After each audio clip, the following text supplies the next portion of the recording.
Bismillahirrahmanirrahim. Prière et bénédiction sur le messager et sa famille, ainsi que sur ses compagnons, les vertueux. Aujourd'hui, avec les jeunes, je suis invité à évoquer différents thèmes dans ce que notre expression première, nous sommes des hommes et des femmes attirés par la quête de Dieu dans la spiritualité. Et avant de commencer les thèmes de la spiritualité, j'aimerais un peu vous dire aujourd'hui ce que nous vivons avec cette histoire du jour qui est ce virus en Chine et qui s'étend un peu dans le monde et qui risque de s'étendre encore beaucoup plus. Dans l'eschatologie, on nous dit qu'il y aura des virus et des virus, des pandémies, des tremblements de terre, des secousses sismiques, ainsi que des tempêtes, etc. etc. On voit que dans la nature, à travers la nature, il y a une expression de réflexion. Ce sont des signes comme Pharaon, qu'il a reçus par Dieu à travers Moïse, les 9 signes qui perturbaient l'équilibre de la nature et qui montraient qu'il y avait derrière un langage, un signe pour que Pharaon comprenne. Bien entendu, ce langage, les croyants le comprennent et vivent avec espoir d'un monde meilleur. D'abord, d'un monde meilleur dans le langage des signes à travers la nature. Ça permet d'élever la pensée, de connaître notre environnement, le langage de notre environnement. En somme, l'eschatologie est un signe. L'écologie en est un premier en allant vers la réflexion pour que les gens reviennent un peu à l'écologie. S'ils exercent des situations et des moyens écologiques, la nature leur répondra. Et ce sont les signes du langage, et à travers ce langage que nous formulons, par nos actions et ce que nous faisons dans cette nature de paix, qu'il devient après que nous agissons mal, nous recevons en pleine figure la réaction naturelle des signes écologiques. Un combat écologique est nécessaire. Et bien sûr, nous les croyants ex-centre Zahra, nous les croyants ex-éleveurs de la pensée et de la sensibilité, de l'unité, et de regrouper les gens pour un meilleur élan, et le même élan, quelle qu'il soit la religion, nous participons à éveiller les consciences. Ceci dit, pour vous dire que les pressions contre nous continuent, les gels continuent et les intimidations continuent. Le pouvoir est en pleine panique.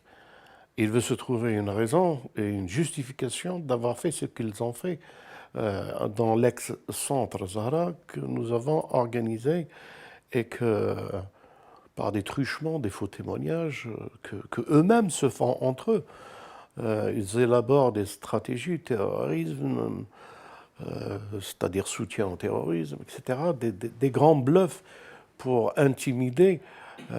Et aujourd'hui, en vous disant cela, les gens qui nous ont soutenus, et uniquement ils nous ont soutenus sans qu'on les connaisse, subissent le même sort. Je pense à Illuminati, ou Illuminati, et d'autres encore qui ne sont pas connus. En somme, le pouvoir persiste dans son élan de ne pas trouver des situations de précarité pour les gilets jaunes, pour les retraites, pour les mouvements sociaux. Il essaie de focaliser sur d'autres intentions et d'autres orientations les citoyens. Et maintenant, les citoyens, ils ne sont pas dupes. Aller parler, par exemple, les musulmans n'ont pas le droit de s'organiser parce qu'ils feront un rassemblement, ou je ne sais pas comment ils ont trouvé cette formule. C'est plus un communautarisme, c'est pas un séparatisme.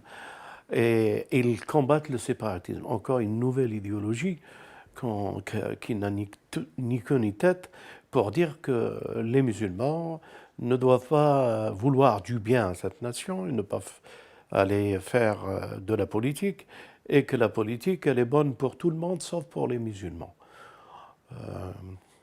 Encore un degré de plus de stigmatiser notre communauté et d'essayer de, comment vous dire, combattre et donner du moulin au grain, du grain à moudre aux islamophobes. On n'aurait pas cru dans les temps où nous vivons, avec l'évolution et l'unité qui doit être à la base de toute nation, chercher à diviser la nation entre juifs, chrétiens, musulmans, communistes, gauche, droite, etc., etc., etc. En somme, c'est une grande panique. Ce n'est pas possible d'agir ainsi s'il n'y a pas une source de panique et qu'il leur faut un faux semblant. Pardon? Un beau comme tu dis, un beau commissaire pour qu'ils puissent se donner une raison d'agir tel qu'ils agissent. En somme, ils nous disent à nous les musulmans, occupez-vous de vous-même et ne vous occupez pas de la politique. Un musulman ne peut pas faire de la politique. Il est en France, il laisse la politique à tous, parce que lui, il ne peut pas être réformateur dans l'esprit où nous voulons construire un monde meilleur.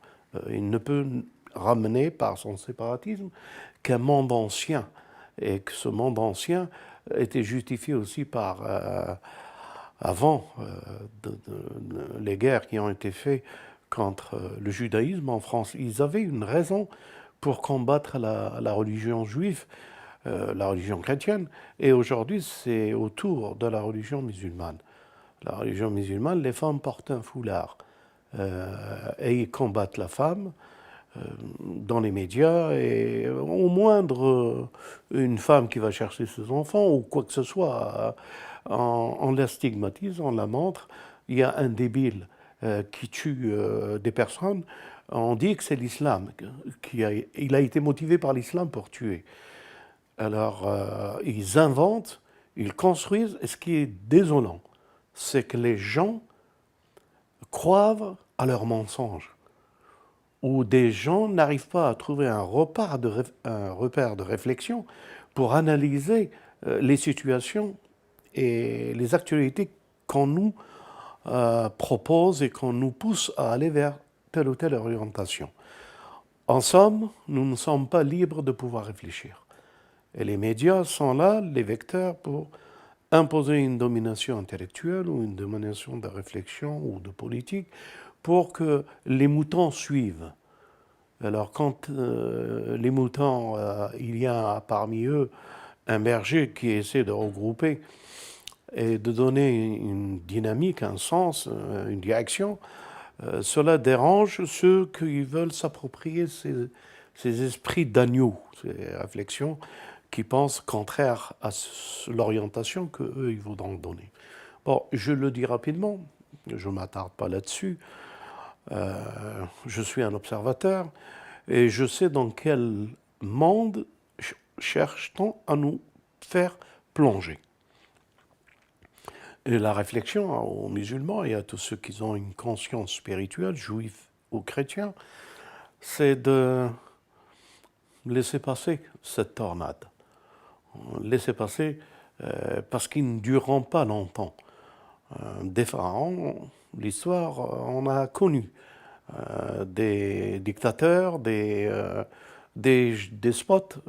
Toute l'histoire est pleine du monde du despotisme, et que le mensonge ne peut pas durer. Une vérité toute simple, elle est claire pour tous les enfants et elle est acceptée pour toutes les familles. Le monde est composé de familles. Donc, toute famille a un sens dans la vie, c'est de protéger les siens, son voisinage et son environnement et sa nation. On est en train de nous dire, aujourd'hui, les musulmans ne font pas partie de la famille de la nation, et ils ne sont pas là pour nous protéger, ils sont là pour nous piéger. Et toutes les calamités que nous vivons, c'est à cause d'un islam séparatisme. Aujourd'hui, c'est le langage. Et nous, on dit, vous verrez que ce langage va être transformé. Les personnes qui véhiculent de telles idées n'ont pas d'avenir, ou leur avenir est calculé, mesuré qu'un temps. Demain, vous errez dans la société où nous sommes avec des regrets et avec un regard différent par rapport à celui que vous avez et que ce pouvoir vous a transformé et qu'il a enlevé toute humanité entre vous. Il a enlevé toute humanité en vous. Ceci dit, je ferme la parenthèse et je passe aux côtés de la réalité spirituelle qui nous anime tous, cette quête, cette recherche du divin, cette recherche du sens de la vie que nous avons dans une planète tout bleue, tout belle, qui donne toutes les ressources naturelles pour tous ses habitants, un créateur qui crée et qui pourvoit et qui enrichit ses serviteurs et ses créatures. Lorsque ces serviteurs et ces créatures que nous sommes, que nous remercions Dieu de nous avoir donné la possibilité de pouvoir vivre dans un certain modèle de vie qui nous permettra non pas de mourir un jour, mais de réussir à vivre, non pas pour mourir, mais pour vivre dans l'éternité. De tels espoirs qui animent les cœurs des hommes et des femmes sont élevés par leur nature, à ce sens que nous prêtons à une réflexion dans ce sens. Que Dieu accepte, qu'il nous pardonne à tous et qu'il nous élève et qu'il nous ramène chez nous, dans l'espace éternel de cet univers éternel, sans fin et sans limite, dont nous sommes les dépositaires, ceux qui marchent sur cette terre en levant la tête vers le ciel, en attendant notre voyage qu'un jour nous ferons avec l'aide de Dieu vers lui. Venons aux propositions spirituelles. Alors je vais vous raconter quelque chose qui est extraordinaire et vous ne savez pas l'étendue de la réflexion que je vous propose et l'objectif à atteindre dans cette réflexion.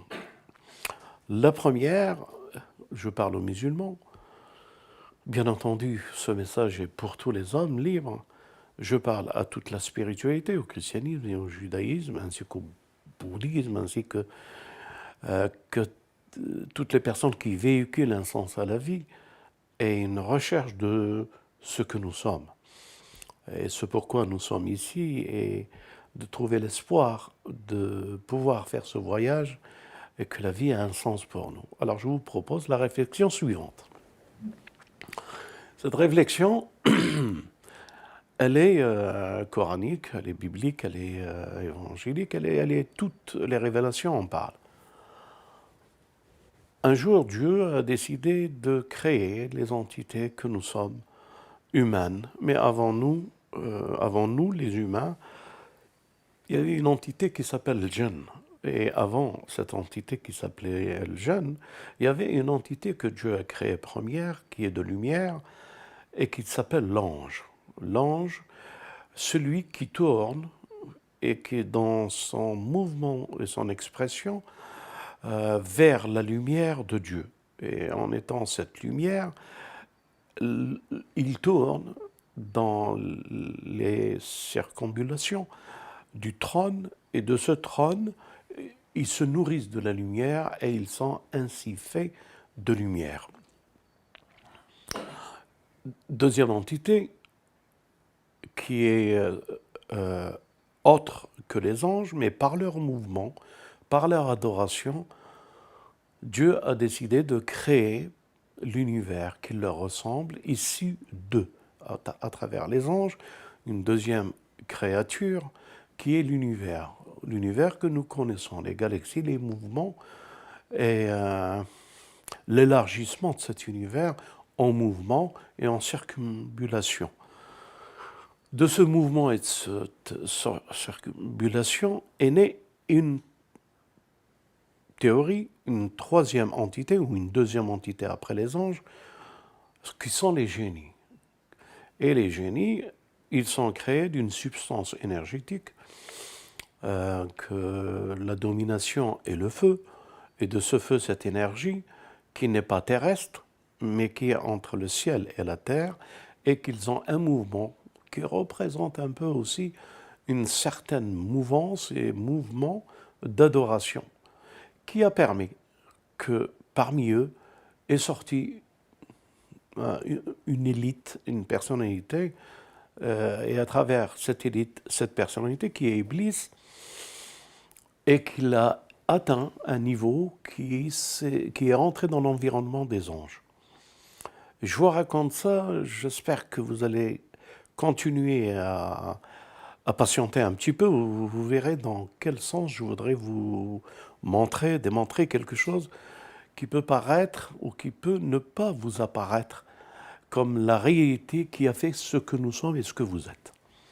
Ensemble, cette personnalité, intimement, Dieu a demandé à toutes ces entités, lui, esprit, c'est-à-dire lui, jeune, Iblis, et les anges, de se prosterner devant l'homme. La troisième théorie, la créature de l'homme. On ne va pas s'étendre pour vous expliquer quelle est la nature première de l'homme. Mais ce que je voudrais aujourd'hui avec vous, c'est quand il a intimement ordonné pour que les anges et le jeune se prosternent, le jeune a refusé, c'est-à-dire Iblis a refusé. A refusé parce qu'il croyait qu'il était supérieur à la terre. Pourquoi il est supérieur à la terre? Parce qu'il dit qu'il est fait de feu. Et de feu, le feu, vous savez, sa nature, vous pouvez regarder un feu, sa nature première est de retourner à sa source. Et la flamme ou le feu s'élève dans le ciel. C'est sa nature. Donc, étant pensé qu'il était au-dessus, supérieur, dans différents sens que je ne peux pas développer maintenant avec vous, mais ce que je voudrais vous dire tout simplement, et c'est là l'objectif du but à atteindre pour tous ceux qui ont une soif et une quête et un désir profond d'aller vers ce Créateur. Iblis, quand il a refusé de se prosterner, il a dit une phrase à tous les musulmans. D'ailleurs, je recommande que sur cette parole, à tous les musulmans, qu'ils vont voir leurs savants pour savoir et s'interroger que signifie cette phrase. Qu'ils vont voir tous les tafasirs, toutes les traditions, tout ce qui a été dit autour de cette phrase pour voir si cette phrase, jusqu'à aujourd'hui, a été démontrée et expliquée et dans quel but elle a été dite. Alors, Iblis a dit « Fabima arwaitani » parce que tu m'as séduit. Je séduirai les hommes tous, excepté une minorité de tes fidèles serviteurs. Allez demander aux religieux, allez demander aux imams qui se trouvent dans les mosquées, qu'est-ce que ça veut dire « Fabima arwaitani » La arwayannahum ajma'in illa ibadika al-mukhlisin. Donc, al-ghawa, en quoi il a été séduit Iblis, et c'est par cette phrase en quoi il a été séduit qu'il a fait un défi à l'homme qu'il séduira dans les mêmes effets et dans les mêmes réflexions et dans les mêmes acquis l'homme. Et c'est en trouvant la source de sa séduction, de qui il est, de ce qu'il a ressenti et de ce qu'il professe, que tu m'as séduit. Il dit à Dieu, tu m'as séduit. Parce que tu m'as séduit, moi en étant séduit, je vais séduire l'homme dans la même séduction que toi, Dieu, tu m'as séduit. Donc, en quoi Dieu l'a-t-il séduit? Et c'est une recherche que vous devez faire. Allez consulter les livres, allez consulter les tafassirs, allez consulter vos savants, allez consulter tout ce que vous pouvez comme consultation pour trouver ce mot. Qu'est-ce qui veut dire? Pourquoi Iblis a-t-il dit Fabima arwaytani? Et pourquoi? Il a dit parce que tu m'as séduit, je les séduirai. Ce qui veut dire que la séduction qu'il va nous faire à nous, c'est la même séduction que Dieu lui a fait. Il fait ce que Dieu lui a fait et il a été séduit et il fera de nous sa séduction et son défi propre à ce que nous sommes.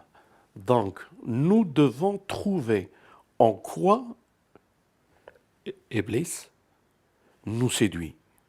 Si nous trouvons en quoi Iblis nous séduit, c'est-à-dire nous avons compris en quoi Iblis a été séduit. Donc c'est ce dilemme de réflexion profonde et de science, de lumière, que je vous propose la réflexion. En quoi Iblis a été séduit et en quoi, de ce qu'il a été séduit, il veut et il va et il a lancé un défi pour nous séduire.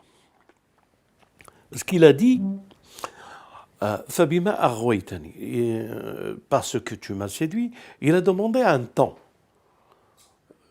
Alors maintenant, on va s'imaginer la scène.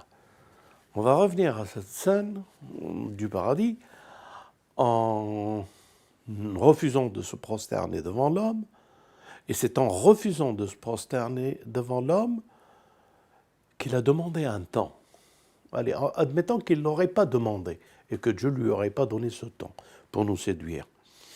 Qu'est-ce qu'il serait devenu, Iblis, créature de feu, transfiguration épigénétique, devenant un ange de lumière, un Taos? Pourquoi a-t-il demandé un temps?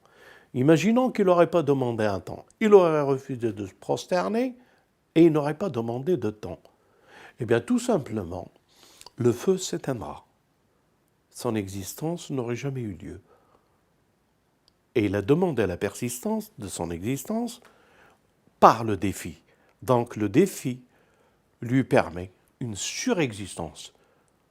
Et l'existence qu'il a eue en tant que jeune, rapprochement des anges, et Taos, encore un peu distinct par rapport aux autres anges.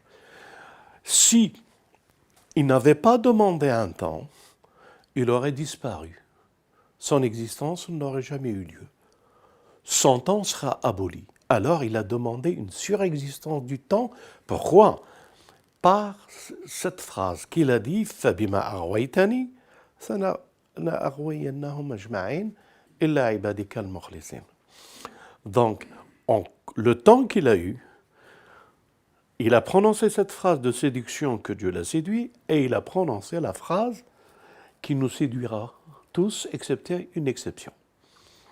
Cette interrogation, je voulais la partager avec vous pour que vous puissiez comprendre les enjeux spirituels, les enjeux de cette transformation qui fait que l'homme peut se transformer, comme le génie a pu se transformer, et qu'est-ce qui fait que dans cette transformation et dans ce modèle qu'il nous propose pour nous séduire, nous allons de civilisation en civilisation jusqu'à la civilisation de Néom et de la transformation du plan de la séduction.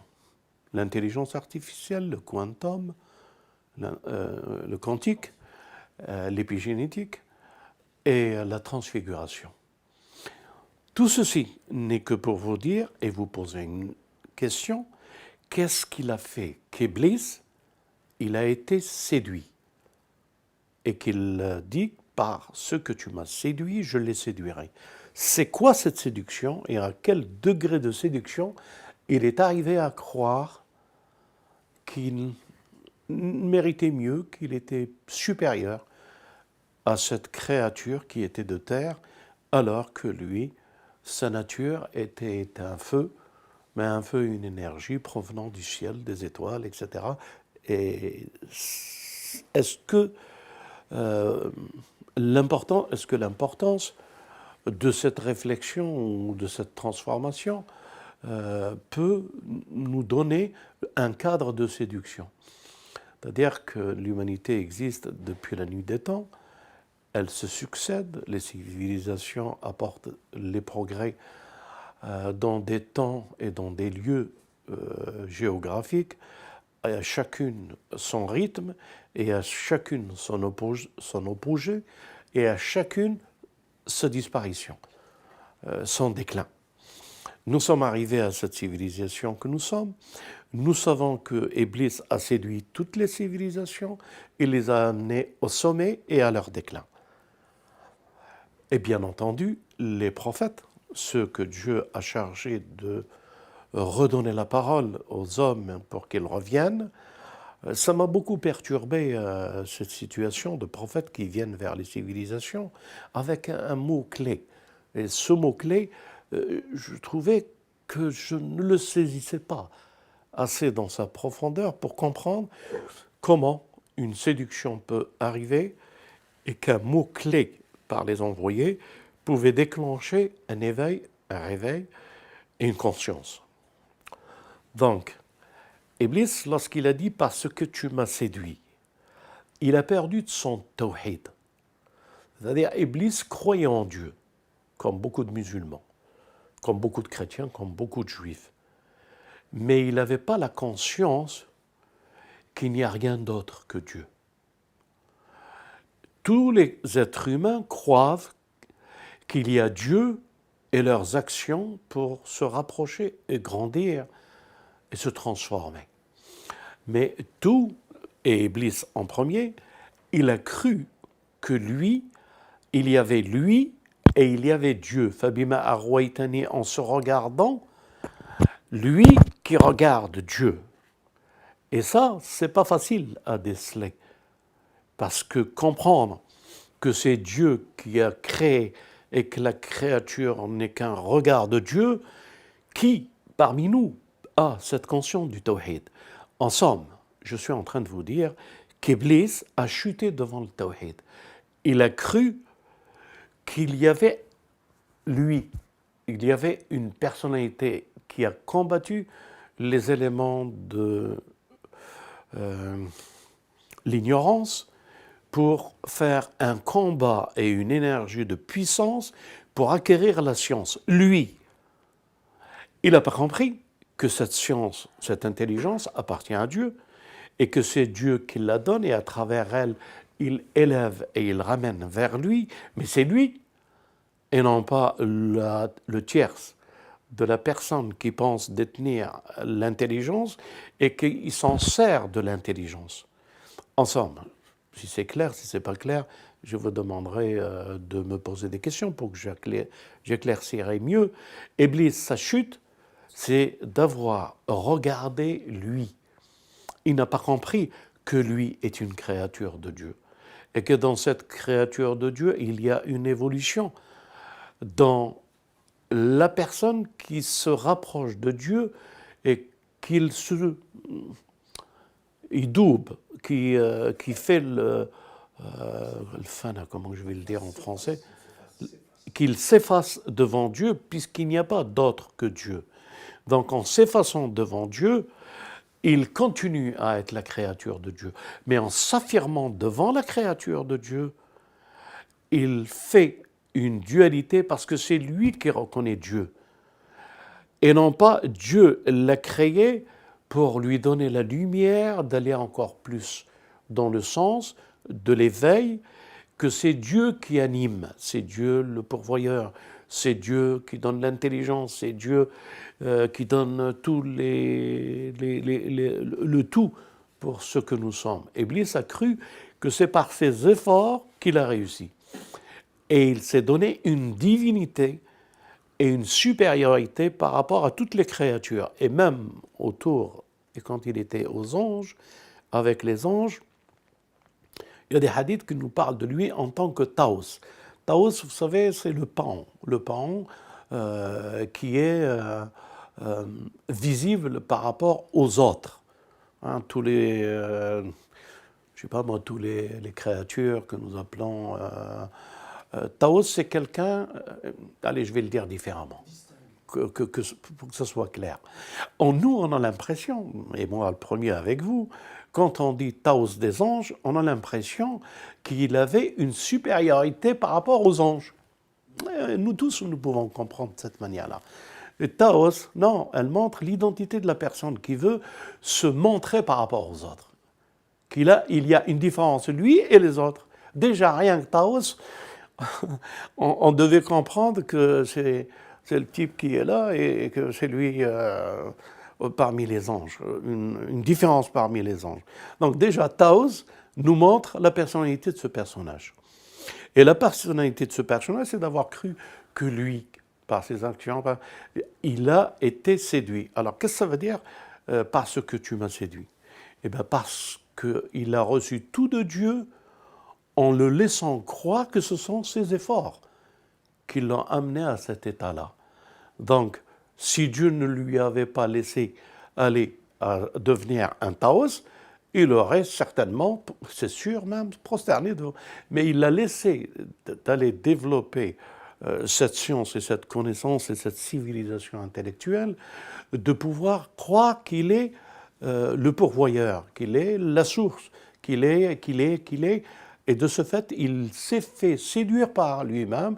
Et lui, il dit, tu m'as laissé aller trop loin dans mes études, j'aurais mieux fait de rester comme tout le monde et d'aller en évoluant comme tu l'entends, Dieu. Non, j'ai fait l'erreur d'avoir cru un seul instant que j'étais moi le pourvoyeur, j'étais moi l'intelligence, j'étais moi la supériorité, j'étais moi. Et par tout ce que j'ai été, je fais la promesse solennelle que si tu me donnes du temps, je ferai tomber dans les mêmes sentiments l'homme. Je le séduirai comme j'ai été séduit. Et c'est ça le but de la séduction, c'est ça le but des intelligences, c'est ça le but des civilisations, à leur opposer le déclin, de reconnaître en fin de compte qu'il n'y a de Dieu que Dieu. La fameuse phrase qui me touchait profondément et que je cherchais à savourer pour comprendre les missions des prophètes, tous les prophètes, sans aucune distinction, n'en sont venus que pour dire qu'il n'y a la ilaha illallah, qu'il n'y a pas d'autre divinité que Dieu. Tous les prophètes. Alors je me disais, bon, on entend cette phrase, mais qu'est-ce qu'elle a de révolutionnaire? Pourquoi que cette phrase est importante? Pourquoi, dans la réflexion d'une telle phrase, qu'il n'y a pas d'autre divinité que lui, c'est-à-dire Dieu, ça pouvait donner et révolutionner l'homme?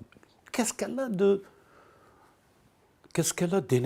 a comme moyen énergétique, moyen spirituel qui dépasse la raison et qui donne une connaissance, une science et une puissance dans les actes? C'est quoi le secret qu'il y a derrière cette phrase? Et c'est quoi ce que Iblis n'a pas compris dans cette phrase? Iblis était-il quelqu'un qui était un muwahhid, quelqu'un qui faisait le tawhid et qui connaissait le tawhid? Iblis ne connaissait pas le tawhid. Il ne connaissait que Dieu, mais c'était lui et Dieu, c'est-à-dire deux entités différentes. Le piège dans lequel il est tombé, Iblis, c'est d'avoir cru, lui et Dieu, que deux choses existaient. Lui, Iblis, qui reconnaît Dieu la deuxième chose ou la première chose. Ce qui veut dire qu'il y avait deux identités. Et l'identité d'Iblis, c'est de croire que lui, il avait la possibilité de reconnaître et de croire qu'il y avait une divinité. Il n'avait pas compris que cette divinité englobait les désirs et les réflexions et la compréhension, et elle n'était qu'une. Shahid Allah wa malaikata an la ilaha illallah. Dieu témoignent, et les anges, qu'il n'y a pas d'autre divinité que lui. Le secret se trouvait là. Mais qu'est-ce qu'il avait de substantiel, ce secret? Qu'est-ce qu'il avait comme énergie, comme puissance qui pouvait réaliser les plus grands rêves de l'homme, de suivre la voie de lumière faite par Dieu? Qu'est-ce qui faisait qu'ils s'assemblaient, ils s'unissaient, ils se retrouvaient, et que les actions ne deviennent pas une action Iblis fait pour Dieu, mais une action qu'Iblis n'est rien de divin et qu'il n'y a de divin que lui. Et c'est une séduction terrible, un instant de notre vie, comprendre que nous existons et que nous pouvons agir dans notre existence en étant une autre entité qui agit pour une autre entité. C'est complètement différent de penser et de comprendre que c'est l'entité première qui agit et non pas nous qui agissons pour une autre entité qui s'appelle le Dieu de l'univers, Allah subhanahu wa ta'ala, ou Dieu que professe le monothéisme du christianisme, du judaïsme ou de l'islam. Le piège est grand. Alors maintenant, les frères, les sœurs, peut-être que vous avez des questions que je vous laisserai apporter en plus, mais ce que je voudrais vous dire ce soir, c'est que quelle force elle a, ce tawhid, et comment pouvons-nous la comprendre? Comment pouvons-nous la réaliser? Vous savez ce que je suis en train de vous dire? C'est à cause de ça qu'on nous interdit, et que le sang de Zahra, il l'enfermait, et que toutes les actions que nous faisions pour vous donner l'équilibre de la réflexion et de partager avec vous pour nous rapprocher de Dieu, c'est parce que je dis ça. On a reçu dernièrement un courrier, et dans ce courrier, il est dit que nous continuons à propager. Pourquoi nous ne sommes pas sur une terre libre? Cette terre n'appartient pas à Dieu, ou elle appartient à quelqu'un d'autre, ou ceux qui croient qu'elle leur appartient, il y a des personnes qui ont le droit de parler, et nous, on n'a pas le droit de parler, on n'a pas le droit de communiquer ce rêve que nous espérons éternel pour tous, cette unité entre chrétiens et musulmans et juifs, ce message d'amour, de paix, qu'ils veulent transformer en message de soutien au terrorisme. Mais quelle débilité, dans quel monde vous êtes en train de vous éteindre. Et c'est parce que il n'y a plus d'énergie dans cette flamme que vous appelez avec vos noms, que vous êtes en train d'agir bêtement contre nous et contre les gens qui veulent que partager. Alors je continue ma réflexion sur cet espoir de cette tawhid, de cette unité. Qu'est-ce qu'il a de si mystérieux? On nous interdit de vous le lire. Alors ouvrez bien vos oreilles et votre cœur pour le recevoir. Il est possible que demain, ils nous tueront ou il nous arrivera quelque chose. Nous rendons témoignage qu'il n'y a pas d'autre divinité que Dieu. Dans toute sa clémence et sa miséricorde et sa grandeur, il veut que nous le formulions, que nous le croyions et que nous formulions, et qu'il n'y a que lui qui doit agir pour nous, et que c'est lui qui agit, et non pas nous. C'est lui qui transforme, mais il veut qu'on transforme ensemble avec lui, que nous nous moulons dans le moule qu'il veut, que nous prenons ce qu'il a voulu faire de notre père Adam, en lui donnant ce qu'il lui a donné comme gestion de cet univers, par son unité, par son tawhid, que c'est lui qui agit à travers nous, et que nous sommes des éléments, nous sommes des étoiles, nous sommes des soleils, nous sommes tout ce qu'il a fait pour que nous nous harmonisons et que nous vivions chacun avec le tawhid que nous recevons et que nous formulons cette puissance de l'énergie de le reconnaître que lui et qu'à travers lui et à travers nous, il veut agir. Nous te rendons grâce, Dieu, dans le témoignage que les prophètes sont venus nous annoncer et que nous formulons la formule La ilaha illallah. La ilaha illallah, il n'y a pas d'autre divinité que toi. Assiste-nous, nous sommes les déshérités de cette terre, alors que tu nous as promis la gestion de cette terre. Quand je dis de cette terre, je ne m'arrête pas à la beauté de la planète bleue, mais à cet univers que Dieu nous a donné pour gérer par la puissance de la pensée que nous sommes la ilaha illallah et que Dieu agit à travers ceux qui la formulent et qui la ressentent et qui lui font confiance. Wassalamu alaikum wa rahmatullah. Que Dieu vous assiste dans les difficultés que vous avez, mes frères et sœurs, dans l'isolement de la pensée que vous avez. Que Dieu formule le tawhid dans vos cœurs à tous les hommes pour qu'ils reviennent à la raison. À bientôt. Salam alaikum de votre frère. D'autres thèmes énergétiques, hydrogène, bombe, Inch'Allah, pour les consciences.